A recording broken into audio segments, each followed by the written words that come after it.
for my first feature, I chose to do a horror film, really because for me, I wanted to take a stab at something deeply personal. And as I was working out what that was going to look like, it wound up relating to some childhood trauma.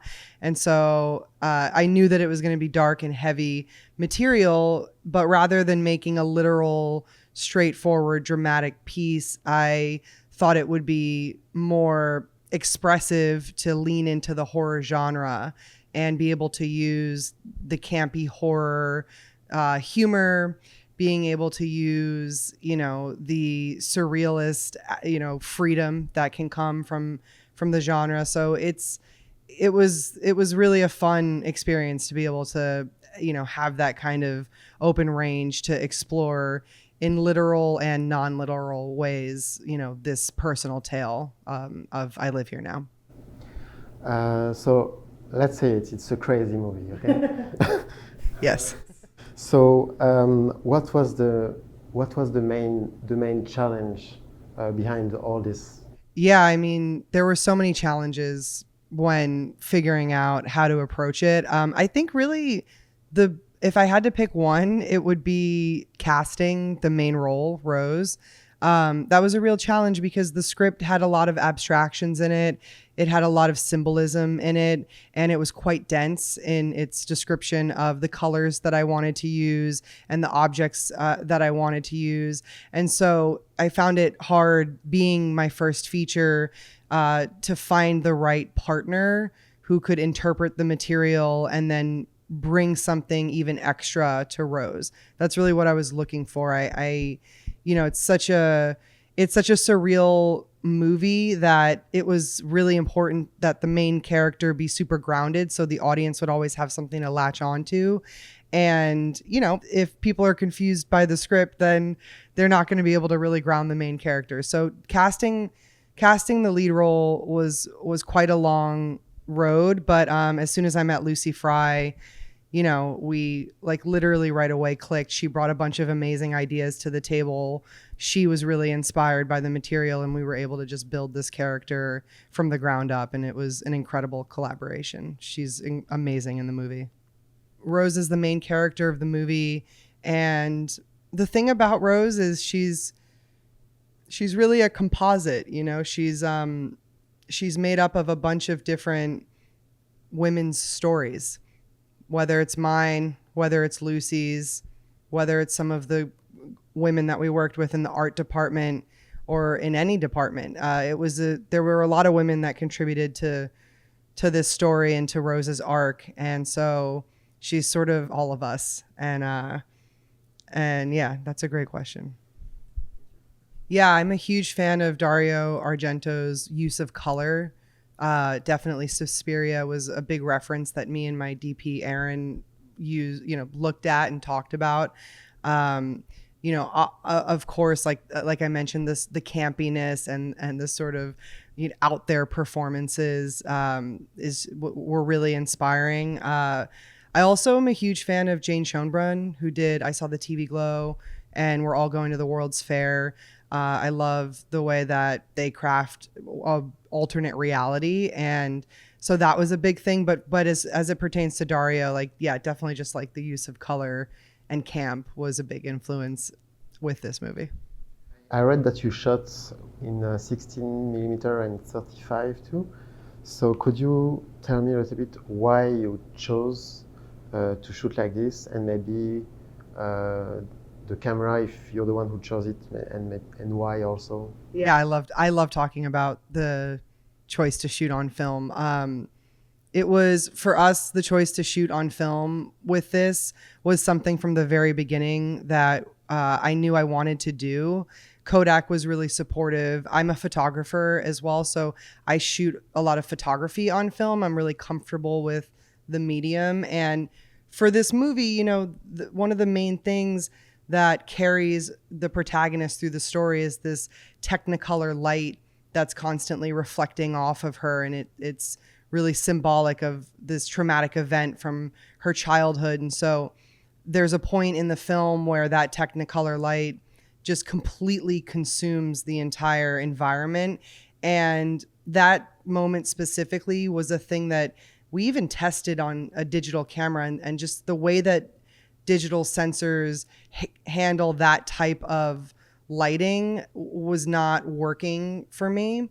And, because film has such incredible dynamic range, I knew that also I wanted to use a lot of shadows and a lot of darkness. And I just love the way that shadows look on film. Just that textured, gritty thing just adds such a mystery to what's around the corner. And so, yeah, from the very beginning, we knew we wanted to shoot on 35 millimeter. And then there are inserts that are very thoughtfully placed that were shot on 16 millimeter, just to give like a slightly different feeling.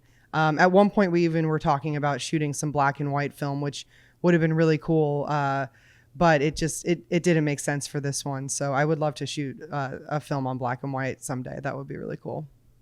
Your film is a lot about the research of identity. So, do you know who you are, Julie? I love and hate that question. No. Do I know who I am? No.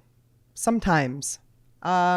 It's a lifelong journey, I think, to find who we are. I definitely have gotten more familiar with aspects of myself and more comfortable with aspects of myself as I've explored healing and as I've gotten older. So there's like comfort in that. But I think that being alive is quite a mystery. And so when I try to think about it too much, I get lost in the circles of my thoughts. But I'm definitely happy to be here.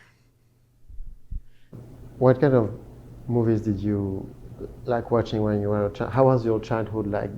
Because not just because your last name is Pacino. Okay, how was it?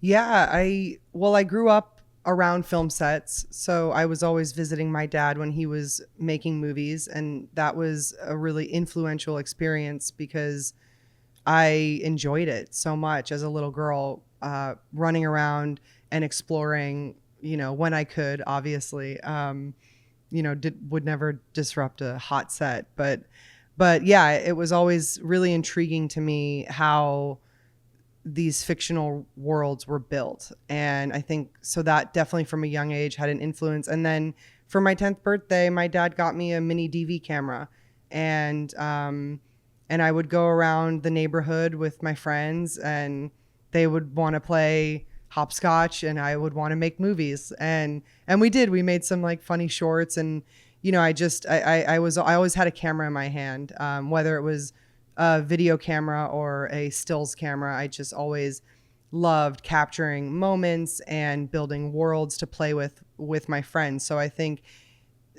having that freedom and encouragement from both of my parents growing up was really important. And I feel quite privileged to have had that because I'm able to apply that same freedom when I'm making movies now, just inviting people to come and collaborate and play in the sandbox, and I think there's a real joy and fun to this process. And the movies that I like to watch and the stories that I like to tell are quite fantastical, and I like transporting to a different dimension. And so it's really fun to play with people that like the same. Like Julie Delpy loves filming her father. Would you consider including your father too in any future projects? Or? I mean, I can't say no. I'm so, every time my dad delivers a performance, I'm blown away. He's at his ability to channel characters and disappear into roles. And so I'm constantly inspired by what he does. And there's no bad angle of my dad, even in family photos. I'll snap a shot of everyone at Christmas and he looks the best out of all of us. So definitely, it's a natural thing. Why do you like telling stories through your job? I like telling stories because I like creating. I have to. I feel a really strong urge to make art, and it feeds my soul, and it reminds me why I'm here, and it brings me into the present moment, and it helps me forget about all sorts of things that don't really matter, that are really easy to get caught up in, especially in this business. You know, there's a lot of shiny objects, and sometimes you can sort of lose yourself and forget who you are. So I guess the short answer is I like creating movies because they remind me who I am. Thank you so much, Julie. There, I should have said that when you're like, who are you? It's like, I'm a movie maker. Thank you so much. Those were amazing questions.